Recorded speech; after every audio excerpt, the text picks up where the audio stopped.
माँ गंगई की पवित्र भूमि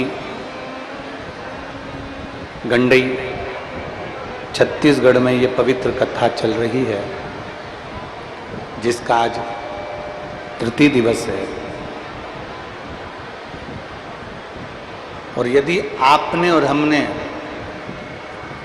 शिव महापुराण की कथा कहती है कि दिल से बाबा की इस पवित्र कथा का लाभ लिया है, तो बाबा भी दिल से देने के लिए तैयार खड़ा है। वो शिव है, वो घड़ी है।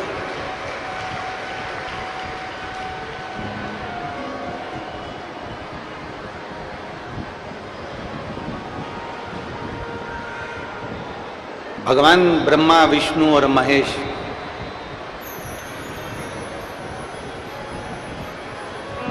ये तीनों देव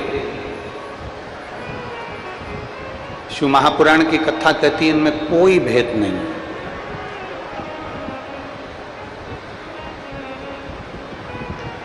कोई कहे तुमसे कि ब्रह्मा जी छोटे हैं, कि शंकर जी छोटे हैं, कि नारायण छोटे हैं, कि राम छोटे हैं, कि कृष्ण छोटे हैं, कि दत्त छोटे हैं, ना ना ना। शिव महापुराण की कथा कहती है कि देवता में कभी भेद नहीं। दुनिया के लोगों में भेद हो सकता है, पर देवी देवता में कभी भेद नहीं होता। कोई देवी छोटी नहीं होती, कोई देवता छोटे और बड़े नहीं होते, वो एक बराबर। ब्रह्मा जी का कार्य अलग है, भगवान विष्णु का कार्य अलग है, भगवान शिव जी का कार्य अलग है। अब थोड़ा समझना है हमको, जितने जितने लोग आस्था चैनल पर सुन रहे हैं, जितने फेसबुक यूट्यूब पर सुन रहे हैं, और जितने माँ गंगई की पवित्र भूमि गंडई क्षेत्र में बैठकर छत्तीसगढ़ की इस पवित्र धरा पर कथा को सुन रहे हैं, वो जरा विचार करिएगा। देवताओं में कोई भेद नहीं। ब्रह्मा, विष्णु, महेश ये तीनों देव एक, इनमें कोई भेद नजर नहीं आता।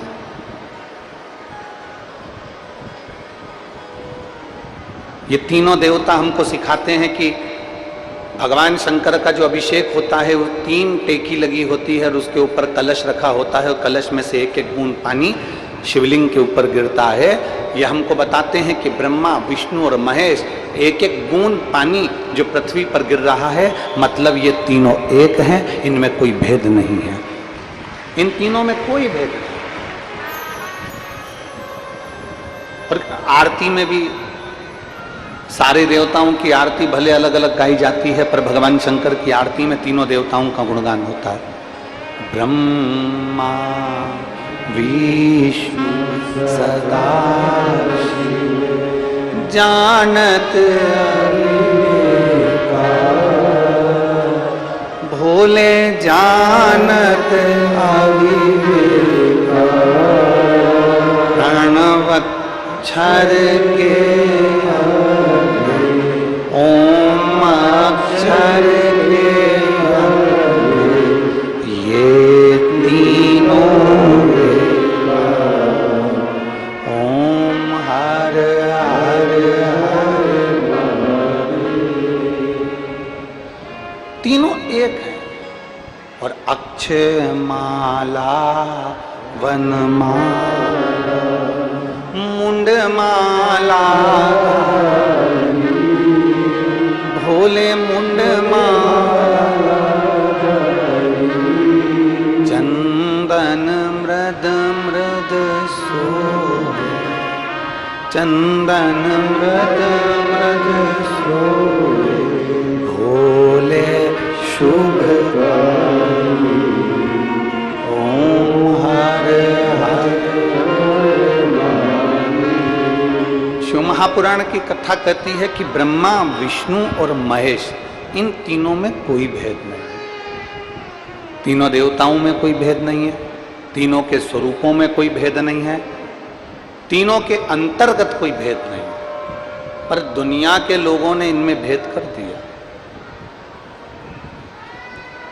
दुनिया के लोगों ने भेद कर दिया। कोई कहता है कि नारायण हमारे हैं, तो वो बड़े हैं, कोई कहता है शिव हमारे हैं तो वो बड़े हैं, कोई कहता है ब्रह्मा हमारे हैं तो ब्रह्मा बड़े हैं, कोई कहता है ये हमारे हैं तो ये बड़े हैं। शिव महापुराण की कथा कहती है ये तीनों में कोई भेद नहीं।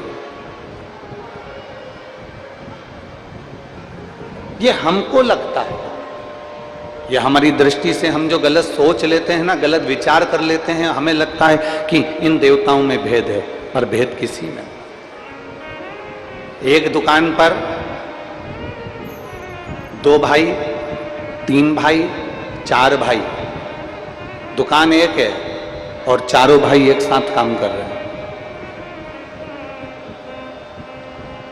दुकान एक है और चारों भाई, 3 भाई, 2 भाई, 5 भाई एक ही दुकान पर काम कर रहे हैं। अब भेद देखिएगा, जरा भेद की दृष्टि देखिएगा कि कैसी होती है। एक ही दुकान पर 2 भाई काम कर रहे हैं, एक ही दुकान पर 3 भाई काम कर रहे हैं, एक ही दुकान पर 4 भाई काम कर रहे हैं, एक ही दुकान पर 5 भाई काम कर रहे हैं। और भेद की दृष्टि क्या कहती है? बड़े भाई की पत्नी को लगता है कि मेरा पति ज्यादा कर रहा है, छोटे भाई की पत्नी को लगता है कि मेरा पति ज्यादा कर रहा है, मंझले भाई की पत्नी को लगता है कि मेरा पति ज्यादा कर रहा है। ये दृष्टि हमारी उत्पन्न हुई।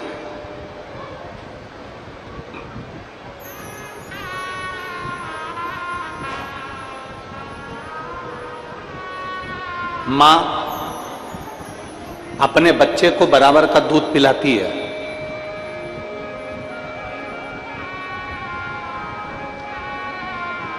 जितना बड़े बेटे को पिलाएगी उतना छोटे को पिलाएगी, उतना मंझले को पिलाएगी, उतना संझले को पिलाएगी।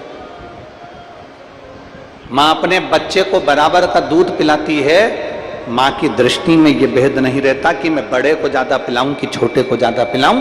मां को अपने बच्चे की सुरक्षा का ध्यान रखना होता है, इसलिए मां उसको बराबर का दूध पिलाती है। उसी तरह परमात्मा में भेद नहीं होता। परमात्मा अपने बच्चों का ध्यान कैसे रखना है, संसार का ध्यान कैसे रखना है, जन्म लिए जीवों का ध्यान कैसे रखना है, जलचर थलचर वायुचर में ये जन्मे इन जीवों का कल्याण कैसे करना है, ये भगवान को ज्ञात होता है। इसलिए ब्रह्मा विष्णु और महेश में भेद नहीं है। बड़ी माँ को लग रहा है, बड़ी भाभी को लग रहा है मेरा पति ज्यादा कमाता है, छोटे को लग रहा है मेरा कमाता है, मंझले को लग रहा है मेरा कमाता है, संझले को लग रहा है मेरा कमाता है। सबकी पत्नी को यह लग रहा है कि मेरा पति दिन रात मेहनत करता है और वो कमाता है। छोटा वो तो बैठा रहता है, मंझला वो तो बैठा रहता है, संझला वो तो बैठा रहता है। तो ये हमारी दृष्टि का भेद है।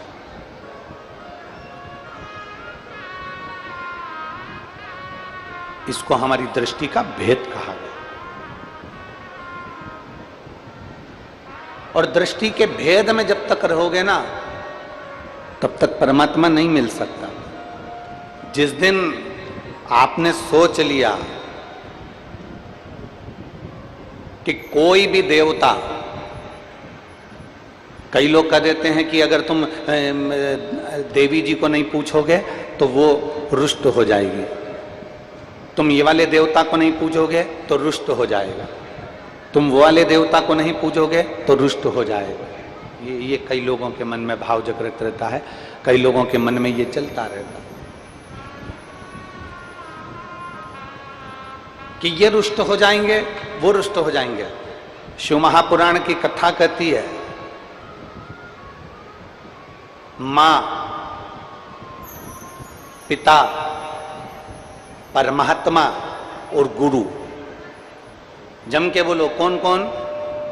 पहले नंबर पर माता, दूसरे नंबर पर पिता, तीसरे नंबर पर परमात्मा, चौथे नंबर पर गुरु।